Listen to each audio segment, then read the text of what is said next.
Now, your weekly dose of inspiration, perspiration, and just the right amount of bull defecation. The Get You Some Radio Show with your host, the Vice President of Making Shit Happen, Terry Lancaster. Yum, yum, come get you some. Welcome, everybody, to another episode of the Get You Some Radio Show. Of course, I am Terry Lancaster, and on today's show, my guest, Stacey Brown Randall, is a referral expert. Now, if you saw the show graphic coming in, you saw her. This is actually her number 3 rule in her seven deadly sins about referrals. But the number 3 rule is thou shalt not pay for referrals. That's number 3. And yes, for those in the car business, that does include bird dog fees. Thou shalt not pay for referrals. But Stacey goes even further. Her number 1 rule, number 1, is don't even ask. Don't ask for referrals. Don't pay for referrals, and start getting more. I'm going to talk to her in just a minute about how that happens. But I come back to a common theme. It keeps coming. Everyone I talk to on the Get You Some Radio Show, I had these common themes that keep coming back around and around and around. And the theme this week is gratitude. Even from Stacey Brown Randall, the way to get more referrals is to be more grateful, to quit asking for referrals and start rewarding the referrals. Start thanking people for the referrals that you have. So show more gratitude. So I'm going to start with you. Thank you. Thank you so much for listening to the show. Thank you so much for watching the show. And thank you especially for the great couple of weeks I've had. We released our new book about 2.5 weeks ago today as I'm recording this. 2.5 weeks ago, we released Unstuck, 10 proven strategies for breaking through the barriers to small business growth.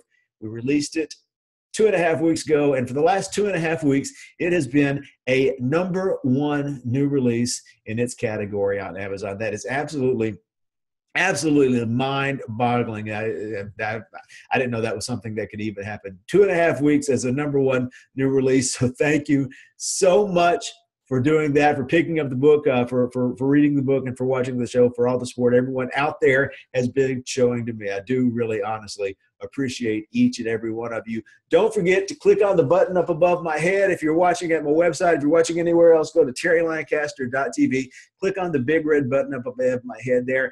Hit the subscribe button so you don't miss an episode, and so that you can be the subscriber of the week, the subscriber of this week, subscriber of the week this week. I'm going to send you a copy of our number 1 bestseller, our number 1 new release, Unstuck, 10 Proven Strategies for Breaking Through the Barriers to Small Business Growth. I'm going to send that to you as my way of saying thanks for everything that you do. We'll be right back right after this with Stacey Brown Randall. Being the boss is fun. Taking your ideas, turning them into something new, and watching it grow. Oh, it's a lot of work, but it's a lot of fun, until it's not. Most businesses reach a point where good ideas, common sense, and hard work just aren't enough anymore. They get stuck. Now, it's time to get unstuck. Unstuck 10 proven strategies for breaking through the barriers to small business growth. Get your copy today and get unstuck. Greetings and salutations, everyone. Welcome back to the Get You Some Studios. I'm Terry Lancaster in here today with Stacey Brown Randall. Stacey is from Growth by Referrals, and she is here to tell us how to get more referrals, how to build our business, how to sell more stuff, how to make more money through the use of referrals. But I'm going to introduce the controversy before I even get to her. I know we have a lot of car salespeople in here that watch the show every week, and car people love their bird dog fees. But Stacey says you should never, ever, ever pay for a referral. But I'm going to let her tell you that after she tells you about herself. Stacey, how you doing? I am doing great, Terry. Thank you for having me today. I am super excited to have you on here. I think we're going to have a great show. Tell us about yourself and how you became an expert on referrals. I know you went through a business failure, and you said you can't be a business owner till you've had a business failure. And, It's interesting. I am a much more successwoul business owner because I went through a business failure, but I wouldn't wish that on anybody. No. Like, if you don't have to go through it, please don't. Like, Yeah. it would be better. But I did hear somebody once say that you're a better business owner after you go through a failure. And I would agree with that. I think I'm better now after the failure, but I think if you can help anyone from avoiding it, that's key piece too. But, I am where I am today, building this business that I have, helping other people figure out how to generate referrals and do it differently than they've ever been taught before, which is how to generate referrals without asking. I believe that you should not ask for referrals. But I'm here teaching this and doing this kind of stuff today because, to your point, I had a business that failed a number of years ago. And I knew if I ever had a chance to go back out on my own and be a business owner again and have that second chance and leave that corporate job I had to take in between business failure number one and starting business number two, I knew that I was going to have to figure out a way to generate business and generate it in a way that was going to work for me. And when I looked back at my first business and I kind of unpacked, well, how did I generate the clients I did actually have? And I had some big name clients. Like, it was a consulting firm, and I had clients like KPMG, BDO, another large accounting firm, Snyder's Lance. This was Lance before they became Snyder's Lance, the city of Charlotte, which is, of course, where I am. Yeah. And then obviously like Coca-Cola Bottling, Consolidated, like some big name companies. You would have thought that business was doing really well. And from the outside looking in, it probably looked like it was, but I hadn't figured out a way to generate clients in a way or generate business in a way that was going to work for me. And I'm not going to cold call. I mean, I can do it and I've done it. I don't think I'm very good at it. I'm not going to cold call. I'm not going to stalk people on LinkedIn. I'm not going to pound the pavements and, pound all the networking events and eat a rubber chicken lunch and dinner every day of the week. I just had to figure out a different way to do it that was going to work for me. And to make this business successful, it was sheer necessity because I cannot go through another business failure. Yeah. It is not in the cards. And I wouldn't wish that on anybody. But, it's financially painful. It's mentally and emotionally draining, but it takes a huge blow to your ego. And so, that's obviously for all those reasons combined is one of the reasons why I was like, okay, how are you going to do this? How are you going to bring in business? What is this going to look like? How are you going to make this work? And referrals was the one that kind of bubbled up to the top. But all the advice was, well, if you want to go ask, and if you won't ask, then you've got head trash.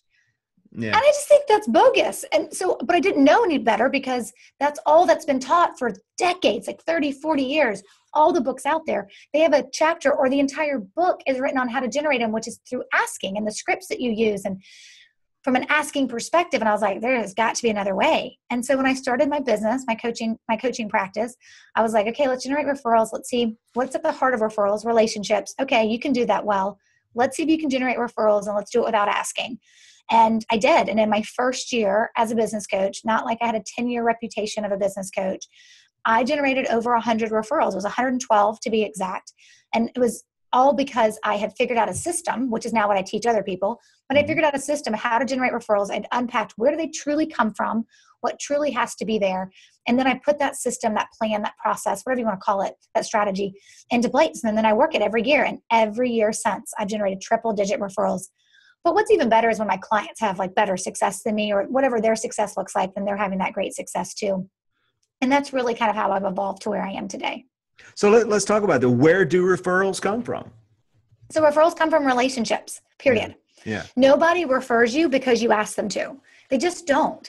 Now, you may have a relationship with that referral source and they may care about you and they may want to help you succeed, right? But at the end of the day, a referral, if it has the right ingredients, right? If it has the right pieces, it has a connection that is made and it has a need that's been identified. So when I ask you, hey, Terry, who do you know who should be working with me, right? Yes, you probably can make a personal connection to people for me. And the easiest way that's done is over email, right? Connecting us both on one email and right, making that connection happen. But I'm not going to be interested in talking, or that person won't be interested in talking to me if there's not a need. Mm-hmm. There's got to be a need. And so when you get a true referral, not a warm lead, not word of mouth buzz, and not an introduction, but a true referral, and understanding that definition is important. That's why referrals can be closed quickly. They are less price sensitive, and they walk in the door already valuing what you do, because someone told them, I trust this person and you should go work with them. And so referrals come from relationships. And so our job, if we want to generate more referrals and consistent from a volume perspective, if we want to generate more, then we have to make sure we understand that referrals come from relationships, and relationships are only built through ongoing connections, or what I refer to as touch points, that helps keep us top of mind. Mm-hmm. And so we have to build that out based on some basic principles that we follow. But that's the philosophy.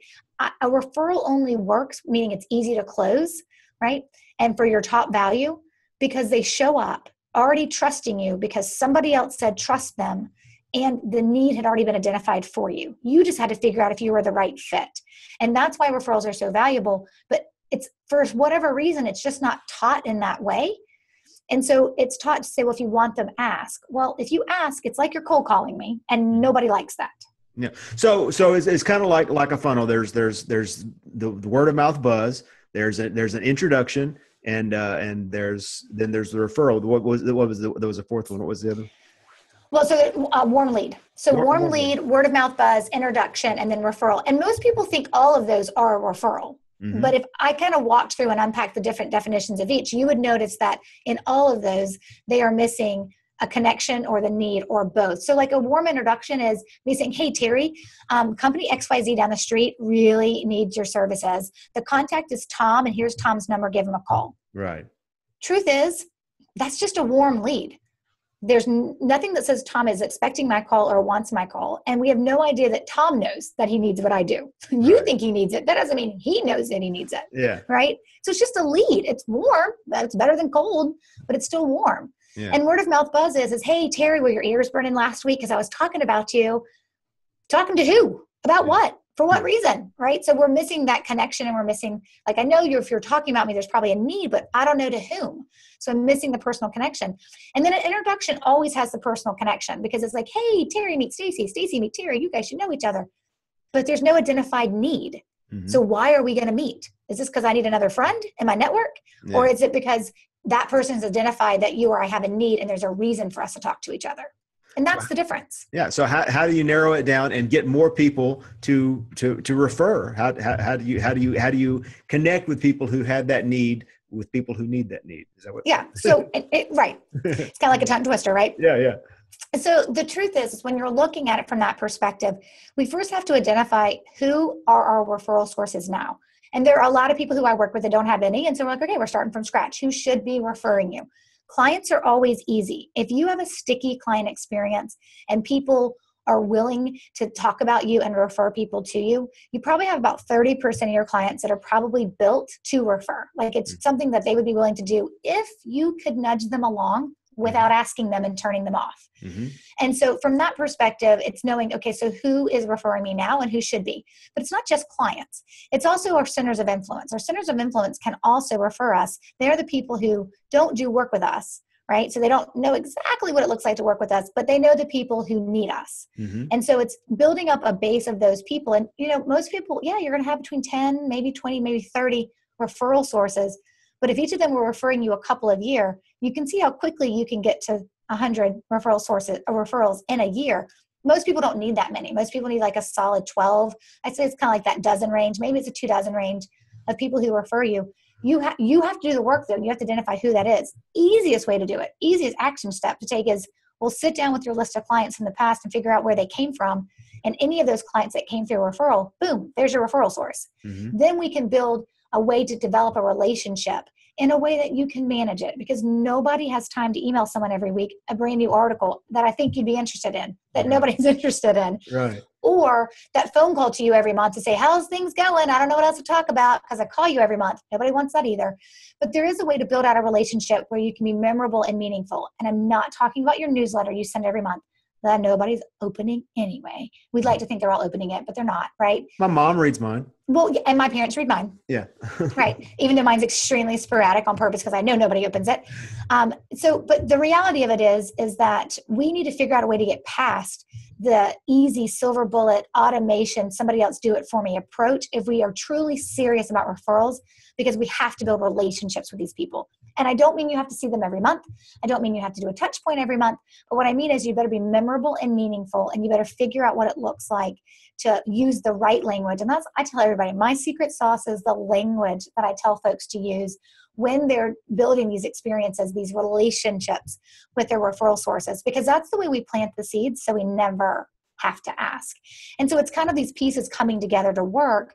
You just have to know who and then what to do. So I know who to do it for. Now, what am I going to do? Then what am I going to say? And then am I making sure I'm doing it enough to stay top of mind?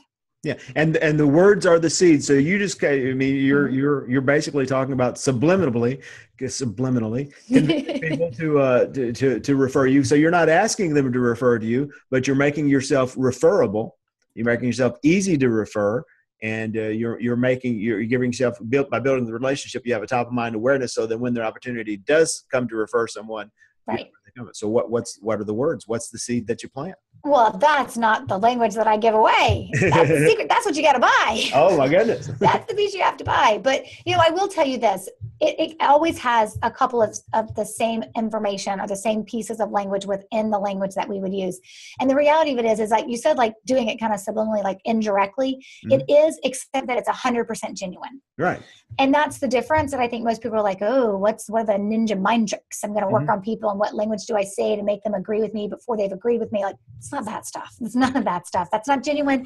That's not authentic. And so for me, when I look at that stuff, it's always making sure that you thank them. Thank them for what they've done for your business. Thank them for the referrals you've received in the past. And then there's some key components that we want to weave into that after we've thanked them that kind of just plant the seed that, and we don't say we're open for business or open for referrals or the greatest compliment you can give me as a referral. All that is overdone, overused. Take it off your email signature. If that's the only thing anyone in here listening for us today does. Watching your show, if that's the only thing they do, take that off your email signature.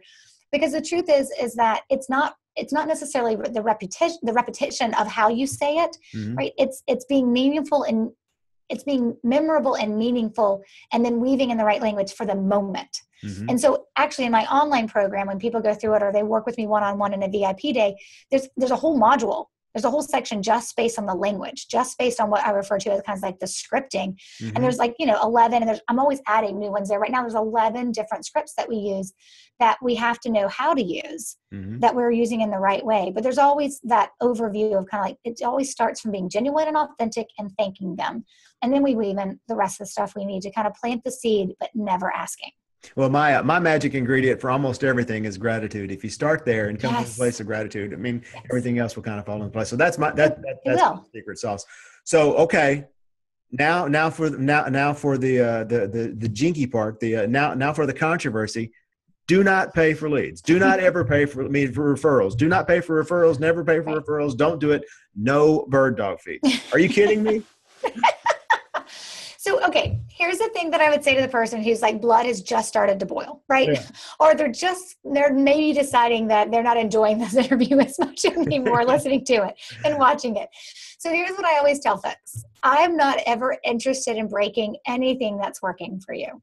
But here's what I do know that happens when you ask for a referral, or when you pay for a referral, excuse me. But it's the same thing when you pay for a referral. It's the same thing when you ask for a referral. You have immediately commoditized our relationship. You've made it about money. You've made it about you. You've made it about what I'm going to receive if I refer to you. And remember, a true referral that you can close quickly and easily and at a higher dollar amount is because the person has a need. I can't manufacture this stuff. I can't make this stuff up. So I can't pay you for it and you go out and find the person who has the need, right? It's gotta be real.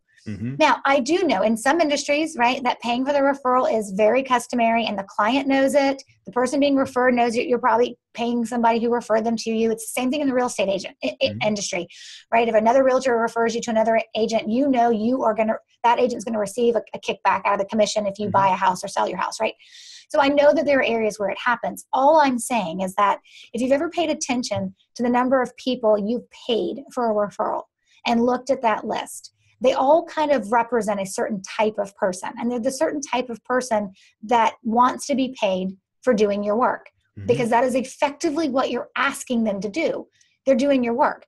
Most of us want to refer you because we think someone has a need and you're the right person to solve it. And I've got my own work to do. I don't need to be doing your work too. And so that's what I think that people are, mostly paying attention to when it comes to paying for a referral. If it's working for you, fine, do it, right? I think you will get more if you stop asking and you start rewarding and you start paying attention and building relationships with people and letting them know that they matter to you. Maybe it's through the cards that you write or the small gifts or the things that you think about from them. And that's all in the system and stuff that I build. But at the end of the day, I think you can get more when you stop asking and when you stop paying, because you make it more genuine. And if you don't tell someone that you're paying for that referral, it actually, if the person finds out, it actually makes them wonder, are you even the right person for me? And do I even trust you? Because now I just realized that it wasn't my buddy helping me because I had a problem. It was my buddy making a buck off of me because I had a problem. So referrals, and let's kind of shift it, not 180 degrees, but 45 degrees. Referrals and reviews, those two kind of go hand in hand a lot of time. So does any of this apply for reviews, or is that an entirely different thing, getting the review? So it's different, right? So, if you're asking for testimonial or an online review or something like that of your business, that's completely customary for you to ask for, because people are kind of expecting it. Because I only have to do something for myself, right? It's my experience. I'm writing about it. I can choose to do it or not choose to do it. The minute we put another human in the dynamic and we create a triangle versus just, a back and forth, we create a triangle by bringing somebody else in that is then going to trust me to decide to work with you. Then we've entered a whole other realm of that relationship that I have with that person and protecting that relationship I have with that person who may or may not need your service. And then you protecting the relationship you have with me as, say, the referral source. So, I just spoke to an organization the other week and the person emailed me and she was like, oh my gosh, this was amazing. It was the best training we've ever had. I said, hey, do you mind putting that in a couple sentences and let me use it? And she's like, of course, right? And so that testimonial, that asking for a review, granted, the best come unsolicited, let's be honest. But it is different when we go asking or paying for a referral, because now there's another person involved and it takes on another level of meaning of what it looks like. It's not just me saying, yes, I told you I had a great experience and now I'm going to go write it somewhere that I had a great experience. All right. So my promise for everyone who watches and listens is that we're going to go away with one action step, one thing that you can leave the show today and start doing. And maybe you can do it, on a regular basis to start selling more stuff, making more money, improving your business, improving your life. So Stacey, what's yours? Give us one action step that we can walk away today and get started on. Will you let me give two? Two's the limit. Yes. Okay, two's the limit. They're good and they're easy. I know. Since I asked so nicely, right? Okay, so here's the first one. The first thing I always tell folks, if you want to start figuring out what referrals looks like for you, you need to sit down, you need to figure out who your referral sources are now. You should always know your who. Just like you should know your business numbers, you should always know who's referring you. It's extremely important to understand who your referral sources are, because if you're going to do anything for them, well, you got to know who you're going to do it for. Right? Then we figure out what you're going to do from that perspective. So the idea there is identify the who. Who are your referral sources? It's the first step in my 5-step program that I walk people through, is identifying the who. The second thing I would say that you've got to do is always, always, always take a moment and write a thank you note for each referral received. That email and that phone call don't count. While they're quick and people appreciate them, what they really resonate with and what they remember long-term is that thank you note you wrote, because nobody gets mail anymore. Nobody gets thanked anymore. And so if you just do those two things, know who refers you, and then always thank them when you receive a referral by a handwritten note, you're going to position yourself in a much better way to be generating more referrals. Now, I think if you want to, turbocharge that and get more and be consistent and get more years to come, that's what I would tell someone to go through my 5-step program for. But just those two things, that is the easy thing to do to just kind of see what this looks like for you. And if you want to go further, then there's obviously ways to do that, but know who and always thank. Now your 5-step program, I've gone through that. Then that's the email program that everyone can sign up for. No, that's different. So that's the 5-day challenge. 5-day challenge. That's what I'm looking for. So that's the 5-day challenge. It's a 5-day challenge to jumpstart your referrals. It's what I do to have people understand that you can do this, right? You can do this. And then after the 5-day jumpstart, if the people who want to know, okay, what comes next, then I introduce them to my program, my online program, or my VIP days. And that's the two things you pay for. Right. Whether you want the online one or you want to just have me do it with you and we spend 4 hours together over Skype doing it. So that's where you start paying. But there's a lot of resources I provide to just get you to understand what's the basics that you can be doing. And when you're ready to take it to the next level, of course, my products are there for you. So how do people get in touch with you? How do we sign up for the 5-day challenge? How do we get started? Absolutely. So the best thing I could do is I'd love to give your listeners and viewers a 7 deadly sins of generating referrals. And let me tell you, number one, Terry, can you guess what the number one thing is you don't do when generating referrals is? Do not pay for it. Well, it's actually do not ask. Do not ask. Number 3 is do not pay. Do not ask, do not pay. Right. So it's the 7 deadly sins of generating referrals. It's the no-nos. I'd love to give that to your listeners. I'll put it on a special page just for your listeners. And included on that page will also be the link to sign up for the wait list for the next 5-day challenge. And then also I have a free Facebook group called Referrals Without Asking that anyone can join. And then I'll put that link on there as well. But I'll put it at growthbyreferrals.com/get you some. Okay. So it'll be on that link for your listeners. They know your show, your viewers, they know your show. Just go to that link and they'll have all that information there. They can just get access to those things for free. growthbyreferrals.com/get you some with Stacey Brown Randall. Stacey, thank you so much for being on the show. I appreciate you having you. You're a bundle of energy, and any hate mail I get because of the bird dog thing, I'm going to be forwarding on to you. Just forward it on to me, and I'll happily help those folks unpack their rationale.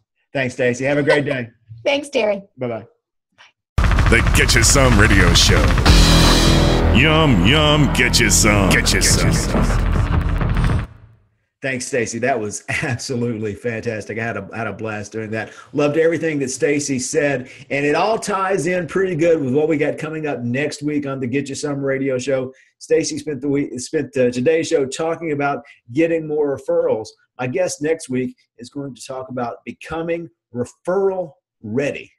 Steve Woodruff is the king of clarity, and you get more referrals when you have absolute clarity in what you do, how you can help, and who you can help, so that people know who they need to refer you to. We'll be talking to Steve Woodruff next week on the Get You Some Radio Show about how you can become more referral ready. I'll see you then. Thanks so much. Get You Some Radio.